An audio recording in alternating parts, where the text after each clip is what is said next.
Hi everyone, and welcome to the first episode of the Parent Pep Talk. I'm your host, Gary Carton, and there are two things I really want you to know about me. The first is that I consider parents to be total heroes, and I'm not just saying that to be nice. Parenting can be a tough job, and we might not always get the credit we deserve, so we really wanted to create something to help parents get a little perspective, a few well-tested tips, and hopefully realize that you're probably doing a lot better than you think, even if it doesn't always feel like it. And the second thing I want you to know about me is that I'm the father of two boys, and since my kids were born 19 years ago, I've been pretty much obsessed with learning everything I can about parenting. I just think that raising kids is incredibly interesting and beautifully complicated, and so for me, that means asking lots of questions to lots of people. I ask experts, other parents, even kids tons of questions, and that's really what we try to do with the Parent Pep Talk. So here's the way it works. We've broken up the podcast into 3 segments. The first is an interview with an expert. This is a person who not only understands the topic, but also understands parenting, so the advice is going to be really practical and realistic. Next is something we're calling Off the Record. It's when we bring in a panel of kids to answer your questions. I have to say, this is really fun. The kids are awesome, they're honest, they're smart, they're willing to talk, and it's a great way to get some insights into what your kids might be thinking. And finally, we have a segment called Taking One for the Team. I know we all hear stories from parents about how their kids are getting straight A's, or maybe they created their own app. Well, this is going to be just a little bit different. This is when a fellow parent takes one for the team by sharing an awkward story about their kids or their parenting to help us realize there's no such thing as a perfect kid or a perfect parent. Also, this podcast is brought to you by Safe Kids Worldwide, which is an awesome organization that's working to make sure kids grow up safe and strong. So every episode will have a Safe Kids tip of the week. And there you have it. One last thing you need to know about me is that I'm very coachable. So please do not hesitate to give me feedback, ideas for episodes, or anything else that you think will make this podcast as good as possible. So let's get right to it. I'm really excited about this first episode because it's all about the importance of well-being, which is something that can make parenting a whole lot more enjoyable and is also an important step to raising happy kids. Today we're going to focus on exactly what well-being means, how it can make you a better parent, and some simple strategies to get you started. In Off the Record, our team panel answers a question about how to get your kids to open up about their feelings, or if that's even possible. And since we're asking parents to take one for the team by sharing a personal story, I thought it was only fair that I go first, so you'll hear my story later in the episode as well. Plus, our Safe Kids tip of the week is about a toll-free number every parent will want to save in their phones today. But first, I can't think of a more perfect guest to talk about why well-being is such an important part of being a parent and raising happy kids than Dr. Beth Cabrera. Dr. Cabrera is the author of Beyond Happy, Women, Work, and Well-Being. She's a senior scholar at George Mason University's Center for the Advancement of Well-Being, and in 2009 she founded Cabrera Insights, which of course is all about helping people stay positive and enhance their well-being. We caught up with Dr. Cabrera at her office at George Mason University.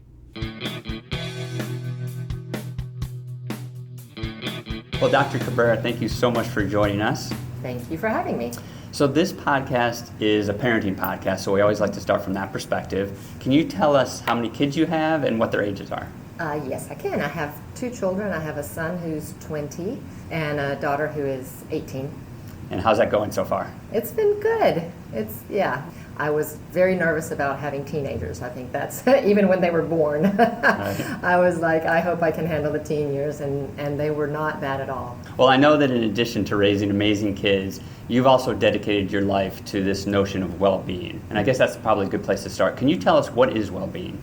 Yes, well, there are lots of different ways to think about well-being, but for me, it's just about our mental health and how we feel, and it's kind of having a life that's happy and fulfilling. And why is this notion of owning your own well-being and being resilient, why is that so important, particularly for kids?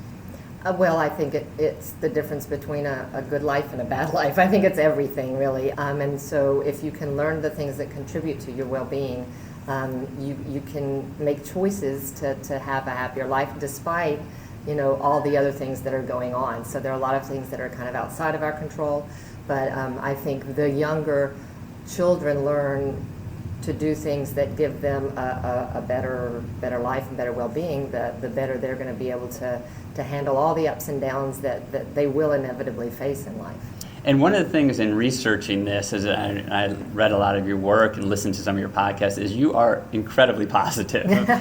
But what I like so much about that when we're talking to parents is that you are saying this is not luck. This is something, we all as parents want our kids to have good well-being, to be resilient, to be happy, to enjoy their lives. And you're saying this is something parents can control. Yes, yes. The things that contribute to happiness are very easy things that we can learn to do more of. And what's great about it is that parents are going to be better parents if they take care of their own well-being. And these are things that we can also then teach our kids even through example. So if we practice these things, it's like putting your oxygen mask on first. Right. Taking care of yourself is going to make you a better parent, because then you'll be able to give more to your children. But you'll also be doing things that your children can learn from you, so that they learn habits of better well-being. So when you talk about parents worrying about their own well-being, what's like a first step? Well, there's so many different things, but for me, and you said I was a happy, positive person, it's focusing on the positive. And we actually have a natural tendency to focus on the negative, and that's kind of a survival instinct that our brains have. So naturally we're going to look at the problems our children have, and look at the bad behavior of our children and problems that we're facing, and it really is, you have to make an intentional effort, but there's always something good too. So learning to notice the good more, and that's just a habit that you can develop, and you hear a lot about that these days, and they're simple little exercises. One's the 3 good things exercise. What's the 3 good things exercise? That's just at the end of a day, thinking about 3 good things that happened that day, or 3 things that you're thankful for. And this is something that it seems really hard to believe that the impact is so powerful. Really? What happens is you're training your brain to start looking for good things throughout the day. If your brain knows at the end of the day it's going to have to come up with 3 things that were good, then you'll notice things more. So just and any small thing can increase your positivity. It can be just running into an old friend, and you think, how great is that? I haven't seen this person, rather than just kind of taking it for granted. Little things like that really add up, and that is focusing our attention on the good, and that increases our positive emotions. So this is something you could do for yourself, but you can make it a family habit. So around the dinner table every night, we would go around the dinner table every night and say, what's the best thing that happened to you today? Or you can do it before they're going to bed at night.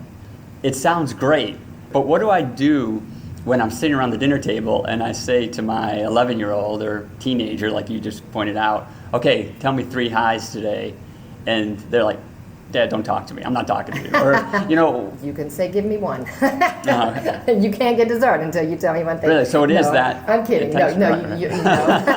And there is a lot of the research. I have to say, it hasn't been my personal research, a lot of it, but there's a whole field of positive psychology, and the number of other people who are doing research in this, really there's a lot of science behind it, which is exciting. But each child is different, each person is different, and one of the biggest things we know about all these practices for well-being is that they're very individual. Some things work better for some people, some things work better for other people. So you don't have a very communicative child, and maybe asking them to talk about those things isn't going to be good, but pointing out the good. So you're teaching your child to notice the good by you noticing the good, and saying, what a great day I had. Or when you're out and about in the day and you notice an act of kindness, point that out to your child. Don't just notice it in your head, but say, oh my gosh, did you see how kind it was that old man helped somebody do something, right? And so they learn those things. They learn, if you're always focused on the negative, they're going to do that. They're going to focus in the same way. So they learn a lot from example. And what would you say to parents who are listening, who are like, listen, that sounds great, but I'm exhausted and I'm grinding and I want to focus on the positive, but it's just maybe not in my nature right now, or maybe I didn't have parents that instilled that in me?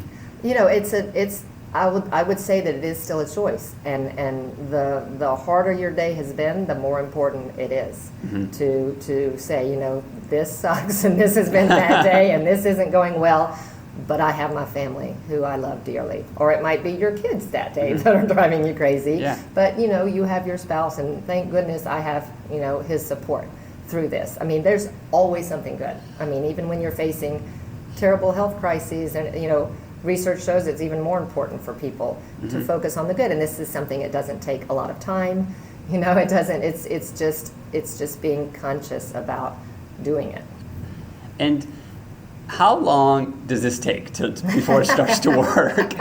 So if I love it, it sounds great. How long should parents expect before they're like, oh, this isn't working, I'm giving up on this? Never give up. Never give up. Okay. And again, this is something, it will depend on the person. It will be, and I think probably this the is, age that you start as well. Yes, exactly. And it's not something that you're going to do for 2 weeks and fix it, and it's going to be, it's the way you live. Mm-hmm. So it's forever, and you start immediately.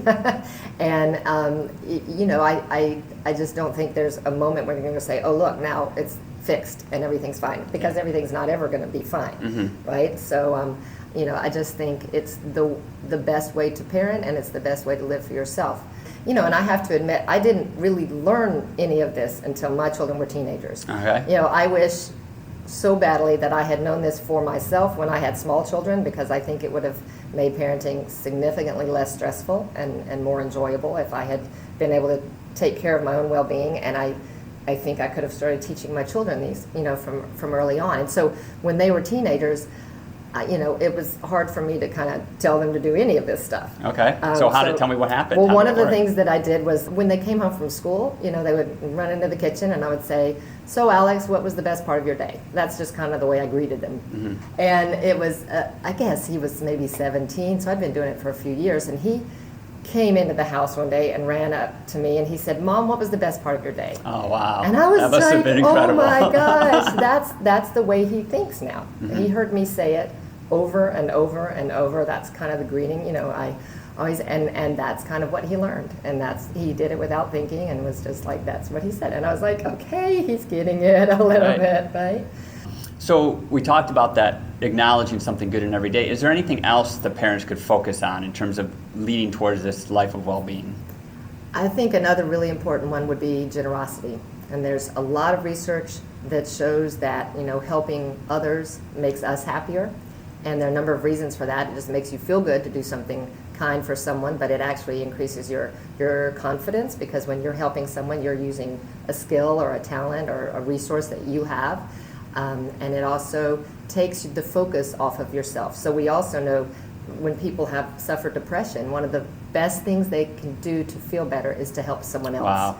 Because it takes, when you're depressed or stressed or anxious, you're just thinking about yourself and all the things that are causing that. So as soon as you start thinking about someone else, you're relieving yourself of some of that self-focus that's causing the depression.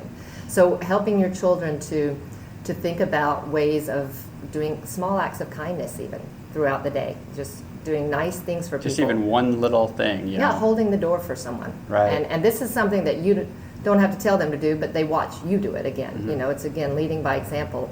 Or for me, one of my good examples is when I'm driving and someone cuts me off.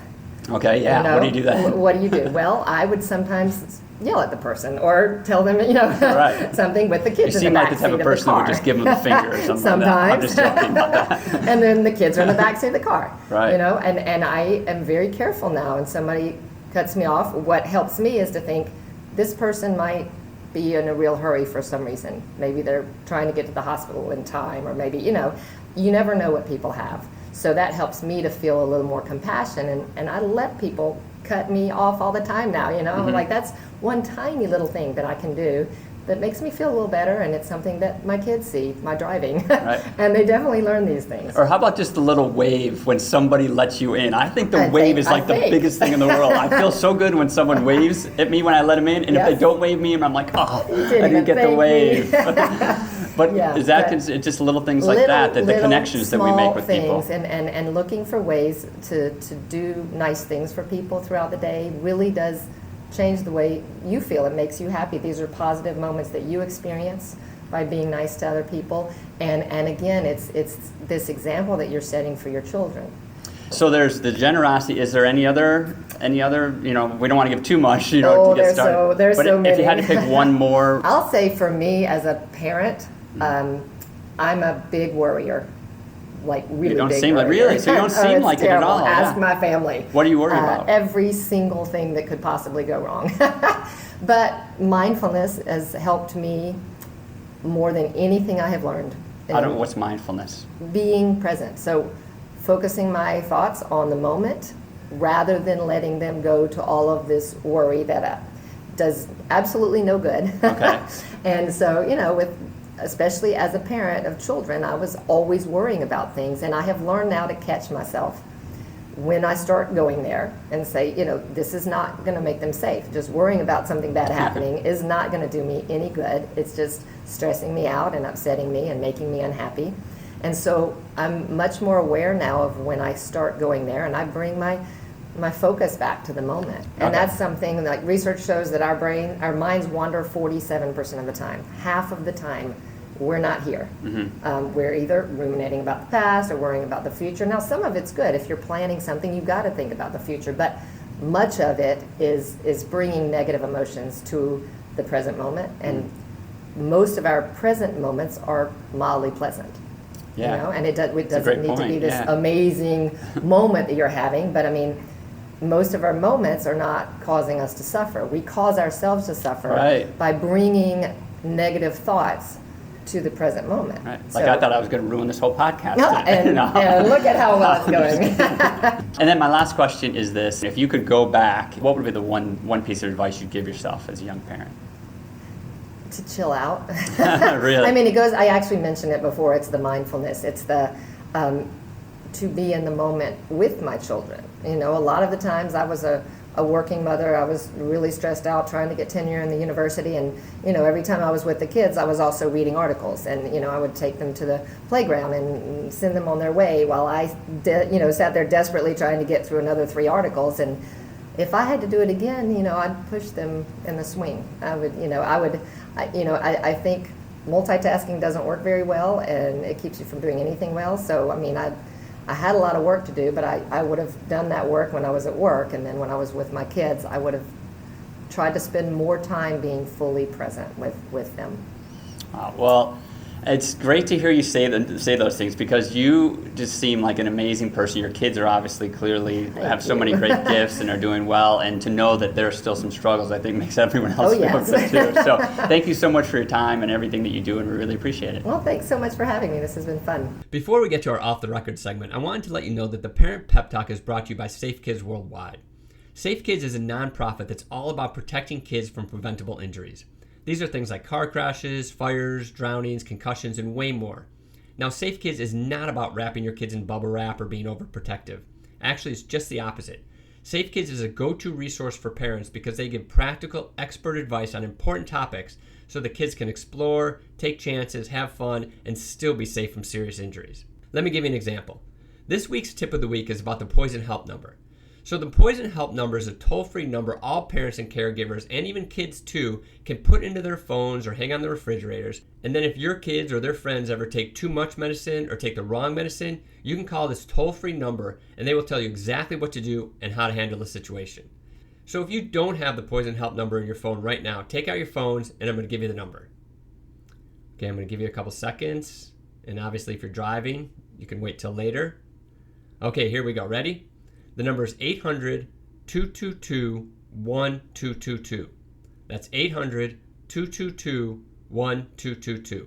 This is just one of many tips from Safe Kids, so check them out at safekids.org, sign up for their Top Tips newsletter or product recalls, or join them on Facebook, Twitter, or Instagram for more tips, videos, and all kinds of things to keep your kids healthy, active, and safe.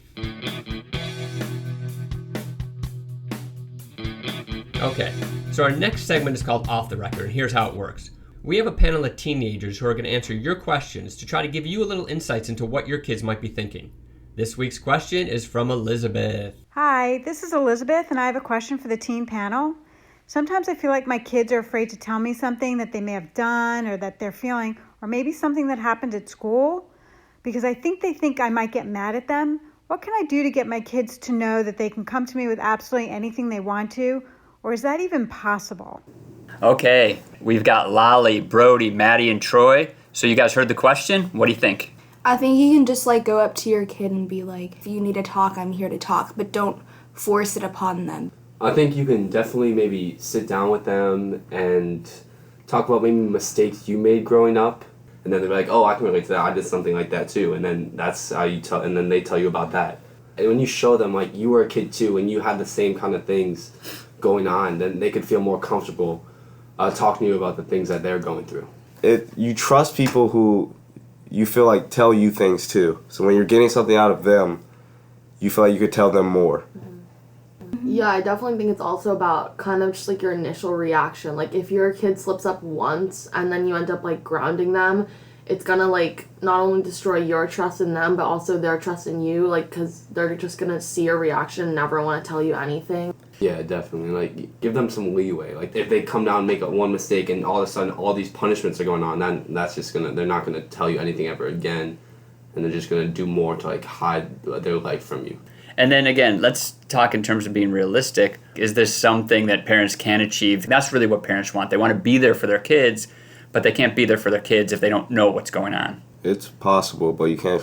Your kids are never going to tell you every single thing that's happening, because, like I know, like some of my friends, they tell their parents a lot, but there's still stuff they don't know about that we just talk about with each other. I mean, I'm really close with my mom, so I don't really usually have an issue with talking to my mom about stuff. And does your mom ever get mad at you if you do something wrong? Or? No, she always tells me that I only get mad if I find out without you telling me. They might be upset, but they won't like ground me or like take away privileges because they see that I trusted them with something that's going on. So it is possible. You just can't give up too easily. And also, let your kid know how you're feeling. Like, tell them, hey, I want to have a better relationship with you. I want to know more about your life.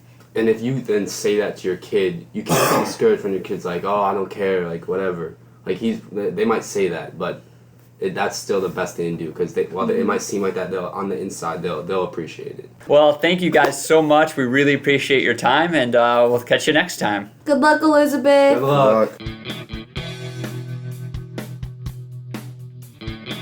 And now it's time for our Taking One for the Team segment. I kind of think of parenting as a team sport. Well, this is when one generous parent takes one for the team by sharing a personal story that might not paint their kid or their parenting in the best light, but it hopefully helps the rest of us realize that there are no perfect kids, there are no perfect parents, and that we're all doing our best. So I don't think it's fair to ask anyone else to do something I'm not willing to do myself, so I thought I'd go first. And believe me, I have plenty of stories to choose from. Like the time my 18-month-old son had his hand caught in a blender. He's totally fine now, but I will never forget the look the emergency room doctor gave me, like I was the absolute worst parent in the world, which of course is exactly how I felt. But instead, I want to share a story that happened to me about 12 years ago. My kids were still pretty young and I was having a really bad day as a parent. Every decision felt like the wrong one. In my head, I was going to ruin my kids' lives forever. And I was like, what in the world did I get myself into? And we were actually on vacation at the time, and later in the day we met up at this beachfront bar with a woman who was like a grandmother to my wife Dixie. So we were sitting there watching the kids play on the beach, and I was telling her all about my day, and she was just listening. And this was someone who had 4 kids, went through all the ups and downs, but she loved parenting, loved being a mom, was always positive, and I could see that she was getting such a kick out of seeing me like this. So finally I just looked at her, and I'm sure there was genuine despair in my voice, and I kind of just asked her, is parenting supposed to be this hard? And I'll never forget her answer. She looked back, she smiled, and she said, only if you're doing it right. So I want to dedicate this first episode to Dorothy. She is no longer with us, but I am glad that her wisdom and her perspective will not only help me, but will hopefully help lots of other parents as well. So if you're having one of those days when it feels like things are kind of hard, please remember what Dorothy said. You're probably doing something right. And that's the end of our show. Thank you so much for tuning in to the Parent Pep Talk. If you liked our podcast, please subscribe for free on iTunes or on your podcast app, and also leave us a rating. If you didn't like it, I promise I will try to do better the next time. I'd also love to hear from you. If you have any comments or questions for me or our teen panel, or stories you'd like to share that would make other parents feel better, or ideas for episodes, please don't hesitate to email me at parentpeptalk@safekids.org or contact me on Twitter, Facebook, or Instagram at Gary Carton. Have a great week, everyone. Remember, you're doing great, even if it doesn't always feel like it, and we'll see you next time on the Parent Pep Talk. And now here's a short preview from our episode about anxiety. You know, I'm half joking when I say this, that if you have a kid who's smart, creative, and compassionate, the universe seems to throw anxiety in for free. The great news is that when the anxiety is so treatable, those great edifices of virtue remain fully intact. So these are wonderful kids. They just need the owner's manual for their nervous system. They need to know what the anxiety means, but more importantly, what it does not mean.